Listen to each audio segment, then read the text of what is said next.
Alright guys, for this lesson we are discussing parallel lines and transversals, and they have some definitions here. You need to make sure you write these in your journals. I'm going to read through them with you and then we'll discuss them. So, lines in the same plane that do not intersect are called parallel lines.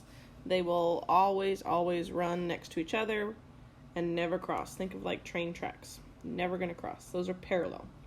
Lines that intersect at right angles are called perpendicular lines, and it will always be marked with a red box showing that it's a 90-degree angle. Those are perpendicular lines. So you need to make sure you remember those two differences. A line that intersects two or more lines is called a transversal line. When parallel lines, specifically parallel lines, are cut by a transversal, several pairs of congruent angles are formed. So let's look at our key idea down here. So you see we have two parallel lines, and they're marked with these little triangles that show that they're parallel. Okay, matching little triangles proving that they're parallel. Lines P and Q are parallel lines. So T, this one going across this way, is the transversal. Okay, it cuts the parallel lines. All right, you'll notice that transversal creates several corresponding angles, and those corresponding angles are considered congruent, meaning they are the same measurement. So you see, let's start with the red color. You see the first one is in the top right. I'm going to use my other marker. Okay, and then the next one is still on the right hand side of the transversal, but on the top portion of the parallel line. So it's in the same location as the other one. Okay, that's what makes it corresponding. Okay, you see the other one is still above the parallel line, but on the left side of the transversal. Again, above the parallel line, but on the left-hand side of the transversal.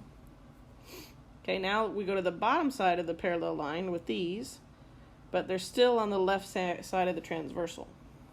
And then the last one's still on the bottom of the parallel line, but on the right side of the transversal. Okay, so those parts correspond, which means they're going to be congruent, so having the same measurement. This is the chart you need to have drawn in your journal because you're going to use this to solve a whole lot of problems. Okay, so let's go do example 1. Alright, so for this example, we're going to use this figure to find the measures of angle 1 and then the measures of angle 2. Alright, so the measure of angle 1, if you look at it, it is on the left-hand side of the parallel line. So is the measurement 110, and they're both on the bottom part of the transversal. So just looking at it, you can see that they're corresponding angles, which means that they are congruent. So angle 1 would measure 110.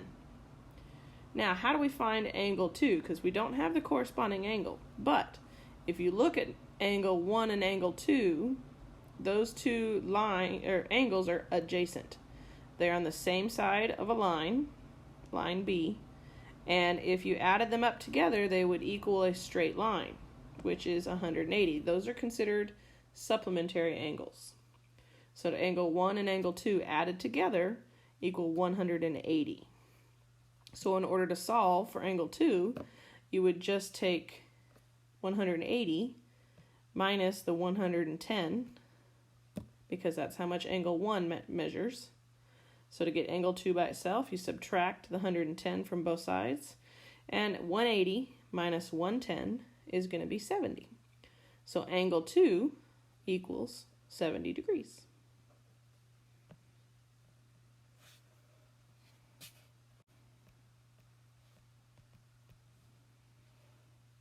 All right, let's go look at the next one. All right, so grab your piece of paper. We're going to do on your own number 1 and number 2. All right, so we're going to use this figure to find the measure of each of these angles. So again, looking at measure 1, okay, I'm going to use red. It's easier to see. Angle 1 is right here. It is on the upper portion of the transversal and on the right-hand side of the parallel line.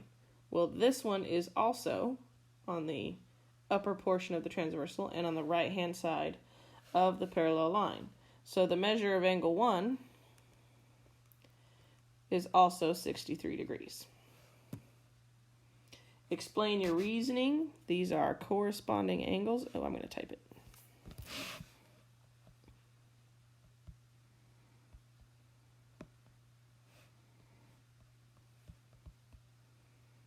Which means they are congruent. So corresponding angles are considered congruent. All right, so now let's look at angle 2. Let me use green for this one. So angle 2 is right here. We don't know what this measure is, which would be the corresponding angle. But we do know that angle 1 was 63 degrees. Angle 1 and angle 2 lie on this line, which means they are supplementary, which means they add up to 180. So angle 1 plus angle 2 equals 180. Angle 1 we discovered was 63, so I can say 63 plus angle 2 equals 180. So now I subtract 63 to solve for the measure of angle 2. So you're going to do 180 minus 63. And you'll get 117 degrees. So the measure of angle 2 is 117 degrees. And then to explain it, all you have to do is say angle 1 and angle 2 are supplementary.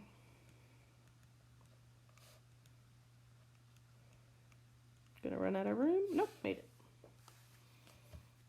And then that's your reason for why the measure of angle 2 is 117.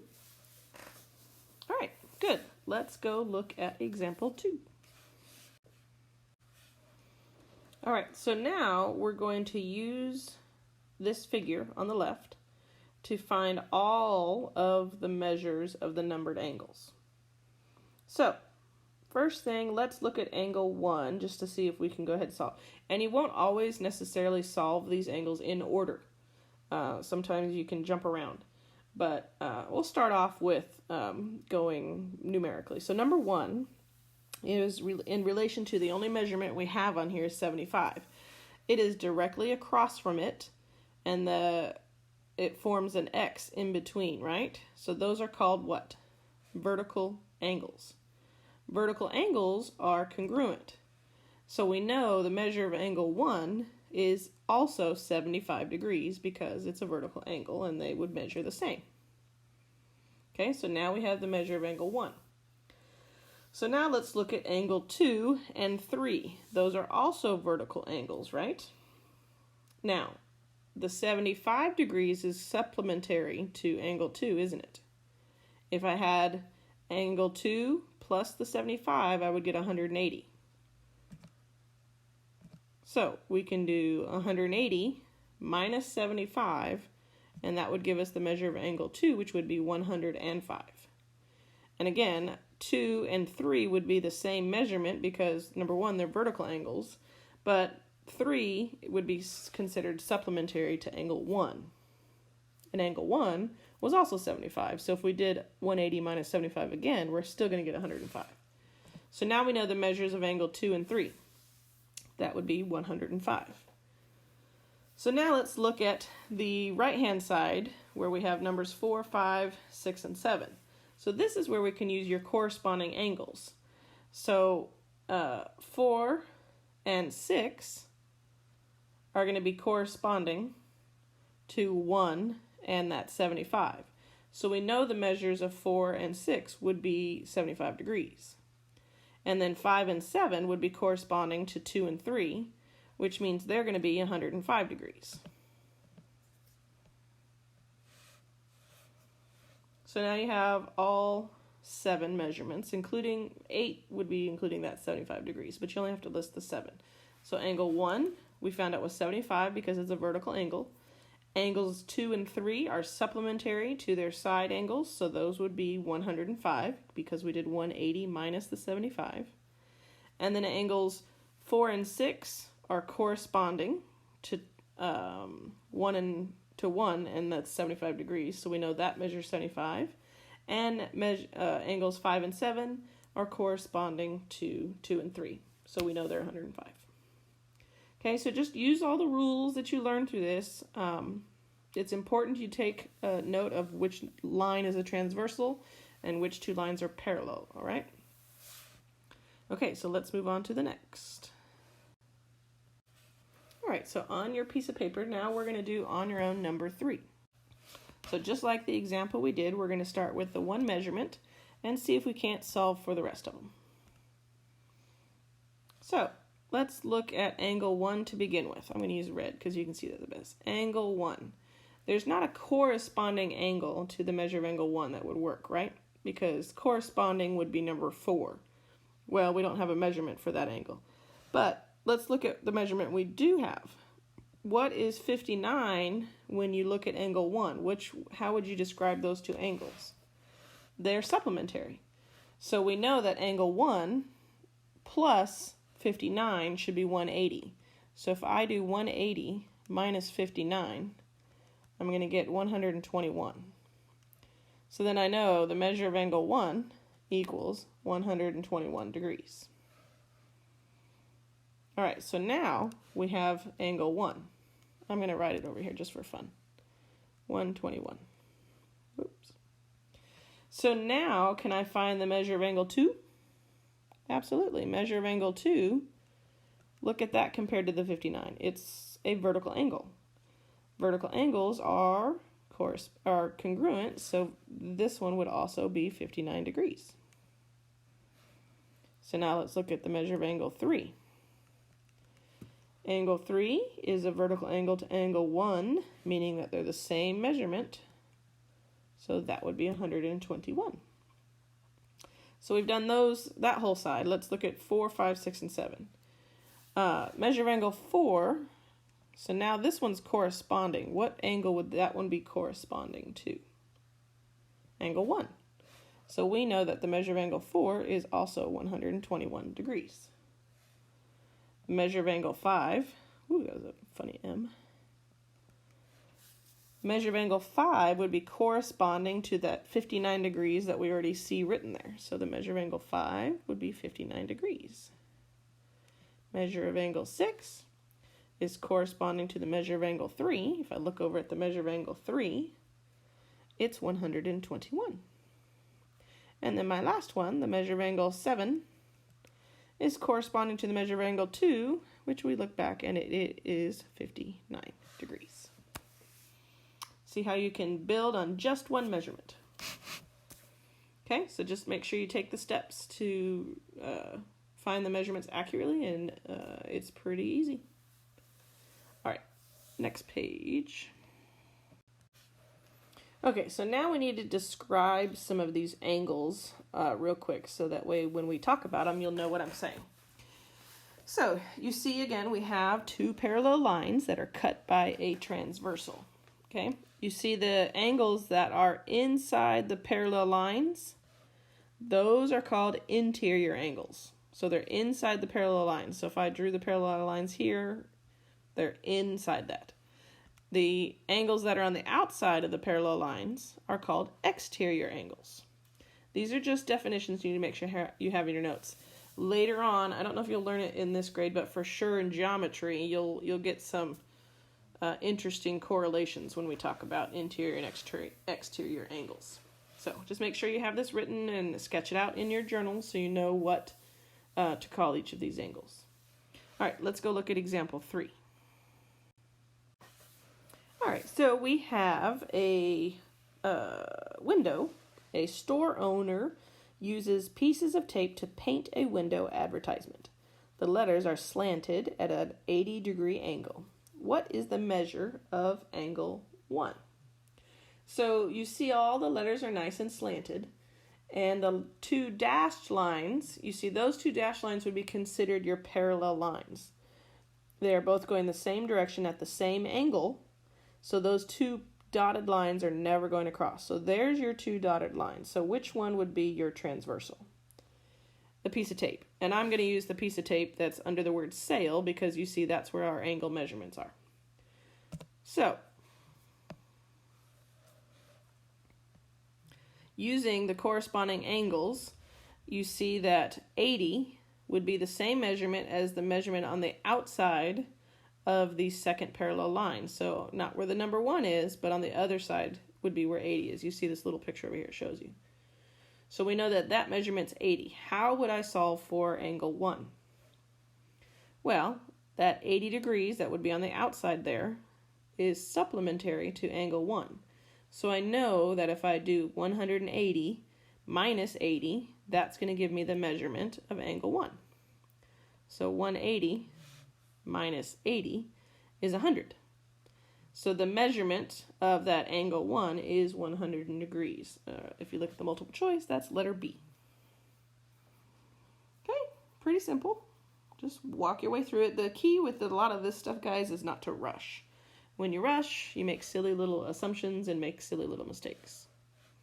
So let's move on to the next part. All right, on your own, number 4. It says, what if, in example 3, the letters are slanted at a 65-degree angle? So let's just draw this again real quick. We had our transversal going this way, and then we had two lines that are going this way, but I'm making them steeper. Pretend that's parallel. Let's try this again. That's better. The difference is here, this is a 65-degree angle. Okay, and it wants to know the measure of angle 1. Okay, again, this 65 would correspond to this section, so this is 65. And then these two angles are supplementary. So I'm going to do 180 minus 65, which would equal 115 degrees. So the measure of angle 1 is 115 degrees. Okay? So you just got to think about it. Don't be afraid to sketch this stuff, guys. It'll make it a lot easier if you're very visual. Okay? All right. All right, here's another key idea for your journal. If you didn't already write this in here, pause the video and put this in your journal. We are going to go over these angles, which is cool. I wasn't sure we were going to do that this lesson. So we learned about interior and exterior angles. Now what I want you to learn about is when I say alternate interior angle. Alternate means on either side of the transversal. So if you look here, we have our two parallel lines, and these are all interior angles, right? Everything's on the inside for this one. Well, the two angles that are on either side of the transversal, those are your alternate. They're still interior because they're inside the parallel lines, but they're alternating of the transversal. So on the other ones, you see these lines are alternate interior angles as well. Okay, same thing for the exterior angles. You have your two parallel lines. Exterior means the angles are on the outside of the parallel lines, but alternating means they're alternating on the transversal. So they're on the left and right of the transversal. Same with the blue line. The left hand outside and the right hand exterior would be how you would define these. These are important because they are congruent, okay? So they equal each other. So if I have two, whoa, that's a terrible line. Better. Let's pretend that's a beautifully parallel line. So I'm going to mark them parallel, even though they're not very good parallel. Okay? And then this line is my transversal. So if I have angle 1 here and angle 4 here, this is an alternate exterior angle, right? They are alternate sides of my transversal, but they are both on the outside of my parallel lines. So 1 is congruent to 4. Okay, same thing if I had interior. Let's just say this is angle 2, okay, and this is angle 3. Oops, interior. 3 is here. Angle 2 and angle 3 are congruent. So angle 2 and angle 3 are going to be congruent. That means they're going to equal each other. The measurements are. Okay? If you had looked at what we did earlier and thought about it, you would have noticed that this was true earlier in our examples, but we were teaching it to you one step at a time. So, think about your definitions. Alternate interior angles are congruent. Alternate exterior angles are congruent. So let's try one of these. Okay. And guys, you are going to see this again. We do this in geometry, and I think we even do it in Algebra 1. So you will see these both, you will see all of this stuff again. This builds. All right, so this photo shows a portion of an airport. Describe the relationship between each pairs of angle. So let's look for angle 3 and angle 6. So angle 3 is in that first section, bottom left corner. Angle 6 is second section, top right corner. They are both on the outsides of the two parallel lines, right? Because A and B are going north to south, whereas the transversal is going left to right. So 3 and 6 are exterior angles, and they're on either side of the transversal, so they're alternate. So they would be considered alternate exterior angles. Once you know that angle 3 and angle 6 would be congruent. So they will have the same measurements. So now let's look at angle 2 and angle 7. So angle 2 is top right of the first section, and angle 7 is bottom left of the second section. They are both on the interior side of the parallel lines. They're on the inside of those parallel lines. And they are alternate sides of the transversal. So they are alternate interior angles. Once you know they're alternate interior angles, they are also congruent. Good. Easy peasy. Let us do the next on your own. All right, you see on your own numbers 5, 6, and 7 on here, and it is using example 4. So I went ahead and grabbed the picture we used for example 4. And it tells you the measure of angle 4 is 84. So I'm going to go ahead on my little map, I'm going to put 84 degrees where that measure of angle 4 is. So now we're going to find the measures of these other angles and tell me why I know them. So let's look at angle 3. Angle 3 is right next to angle 4. Well, it's not in the other section, so it can't be any corresponding part. It is on the same line, so it is supplementary. So we know that angle 4 plus angle 3 would equal 180. So in this case, we're going to do 180 minus the measurement we do know, which is 84, which means you're going to get the measure of angle 3 to be 96 degrees. And then to explain it, we can say angle 3 and angle 4 are supplementary. Giant word, I'm trying to write really small, so I have lots of room. Supplementary, this is an M. Yeah. So there's your explanation. Okay, good. So now let's look at angle 5. Here's angle 5. So this angle 5 is interior to the parallel lines, and it's alternating with angle 4, isn't it? So angle 4 and 5 are alternate interior angles. Alternate interior angles are what? Congruent. So angle 5 equals 84 degrees. And then to explain it, angle 4 and angle 5 are alternate. I need to type this. I can't write this. It's too tricky. I'm going to type it. You can write it. They are alternate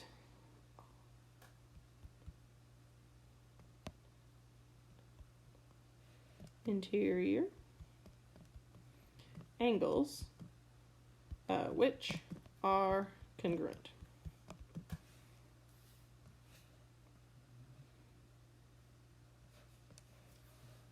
So angle 4 and 5 are alternate interior angles, which are congruent. So the last one, let's look at number 6, measure 6. So 6 is right there, top right. Now you can see that we know the measure of 5, so we could do the supplementary measurement, and we could say 180 minus 84.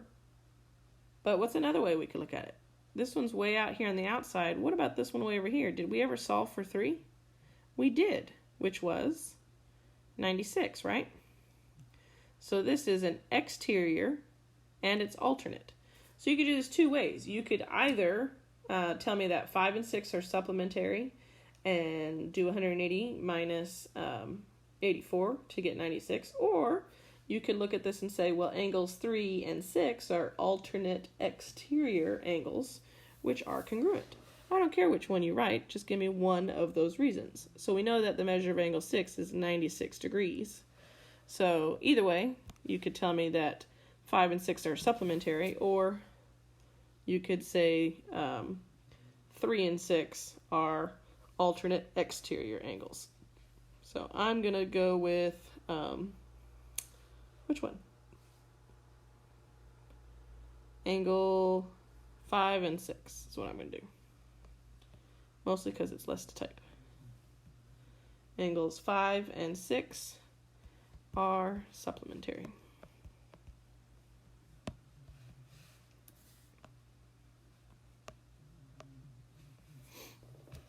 But if you like the other one, alternate exterior angles is fine as well. Just make sure you put angle 3 and 6, not 5 and 6. So you have to make sure you label it correctly. Good. All right. That, I believe, is all of your examples, all of the on your own. Got numbers 1 through 7 done. Very good. So now, this is lesson 5. Need a pen. Lesson 5.5, we have completed on your own numbers 1 through 7. There's points for you. So under the practice and problem solving, you need to do numbers 3 through 9, and then numbers 15 through 23. And that's it.